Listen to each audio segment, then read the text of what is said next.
자, 우리 이번 시간에는 x의 값이 일정한 수 a에 한없이 가까워질 때가 아니라 x의 값이 한없이 커질 때, 또 x의 값이 음수이면서 그 절대값이 한없이 커질 때 함수의 수렴에 대해서 얘기를 해볼 거고요.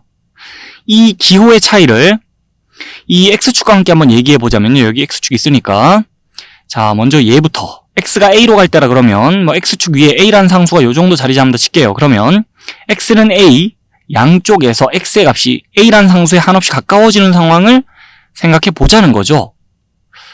이때는요. 그럼 이때랑 이때는요.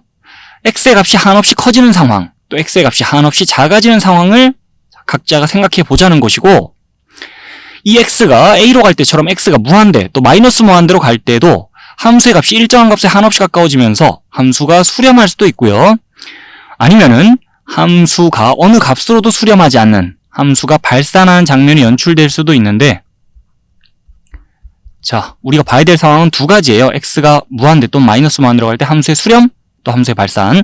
근데 그 중에 함수의 수렴에 대해서 먼저 얘기를 해볼게요. 그림을 봅시다.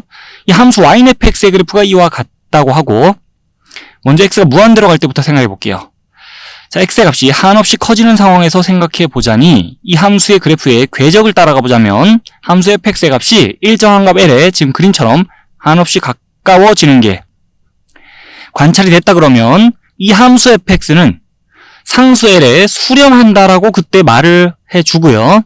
그 상황을 기호를 사용해서 이와 같이 표현해 줄 수가 있는데, 여기 무한대 대신에 a 적어 놓으면은 이전에 봤던 수식이기 때문에 자, 식 자체가 낯설어 보이지 않을 겁니다. 리미트 x가 무한대로 갈 때 fx는 l이라 적혀 있으면 x의 값이 한없이 커질 때 함수 fx의 값이 자, 일정한 수 l에 한없이 가까워진다. 이 함수 fx는 l에 수렴한다 라는 걸 이렇게 나타낼 수가 있습니다. 그리고 지금의 상황을 이와 같이 나타내 줄 수도 있고요. 아니면은 이렇게 나타낼 수 있다는 건데, 자, 이 표현 역시나 무한대 대신 a 적어놓으면 이전에 봤던 표현이니까 무슨 뜻인지 딱 느낌 오죠? x의 값이 한없이 커질 때 함수 fx의 값이 l에 한없이 가까워진다는 거예요. 자, 그래서 x가 무한대로 갈 때 함수의 수렴에 대해서 이와 같이 나타내 줄 수 있다면서 봐두시고, 그 다음에 x가 무한대가 아니라 x가 마이너스 무한대로 갈 때 생각을 해볼게요. x의 값이 음수이면서 그 절대값이 한없이 커질 때, 또 함수의 그래프의 궤적을 따라가 보면 이 함수의 값이 자, 지금 그림과 같이 일정한 값 m에 한없이 가까워지는 게 관찰이 됐다 그러면 그때 우리는 이 함수 fx는 이 m에 수렴한다라고 하고요. 지금의 상황을 또 이렇게 또는 이렇게 표시할 수 있다는 건데, 자, 여기 무한대 대신에 마이너스 무한대가 위치한 것 뿐입니다. 그래서 x가 마이너스 무한대로 갈 때 그 함수 fx의 값이 일정한 값 m에 한없이 가까워진다. 이 함수 fx는 m에 수렴한다라는 걸 지금과 같이 나타내 줄 수 있고, 또는 지금의 상황을 이렇게 나타낼 수 있다는 거예요.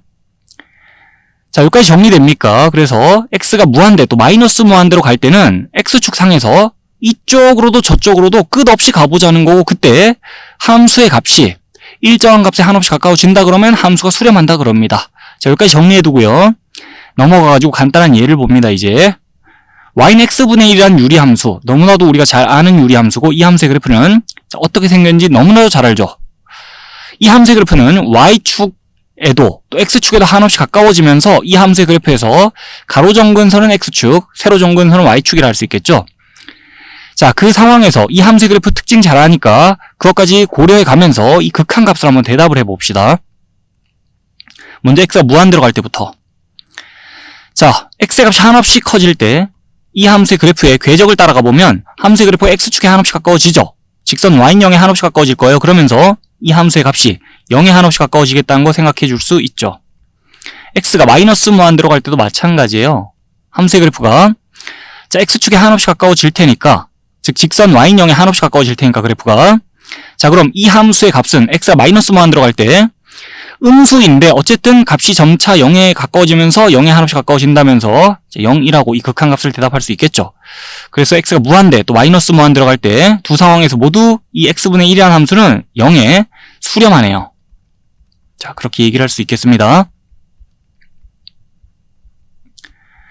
자, 그리고 나서 참고 삼아 추가적으로 얘기를 해보자면, 우리는 이 함수의 그래프, 자, 여기 화살표 그어 놓을게요. 자, 이 함수의 그래프가 이쪽 편에서도 또 저쪽 편에서도 그래프가 그 직선 y인형에 한없이 가까워진다라는 이 함수의 그래프가 가진 특징을 너무 잘 알고 그걸 반영해서 그래프 보면서 이 극한을 대답해 본 거잖아요. 자, 그런데 반대로 이 유리함수 같은 그래프에서 점근선을 가지는 함수 같은 경우에는 함수의 극한값을 조사해 가지고 자, 그 극한을 보고 그래프의 점근선을 파악해 볼 수도 있는 거거든요. 무슨 말이냐면 자, 그냥 이 함수를 예로 들게요. 이 함수의 그래프가 어떻게 생겼는지 우리 너무 잘 알고 있지만은 그래프의 경을 모른다고 가정해 봅시다. 그 상태에서 이 함수에 대해서 이 극한값을 어떻게든 잘 구해놨다 칩시다. 그럼 그걸 보고서 x가 무한대로 갈 때 또 x가 마이너스 무한대로 갈 때 이 함수의 값이 0에 한없이 가까워진다는 거니까 그럼 x가 무한대 또 마이너스 무한대로 갈 때 이 함수의 그래프가 직선 y인형에 한없이 가까워지겠네? 라고 생각하면서 조사해놓은 극한 값을 보면서 자, 이 함수의 그래프에서 그럼 직선 y인형 x축이 점근선이 되겠구나 라는 것도 생각해 볼 수 있다는 거죠. 자, 거기까지 한번 생각해 볼 수 있어요. 극한과 점근선의 관계까지.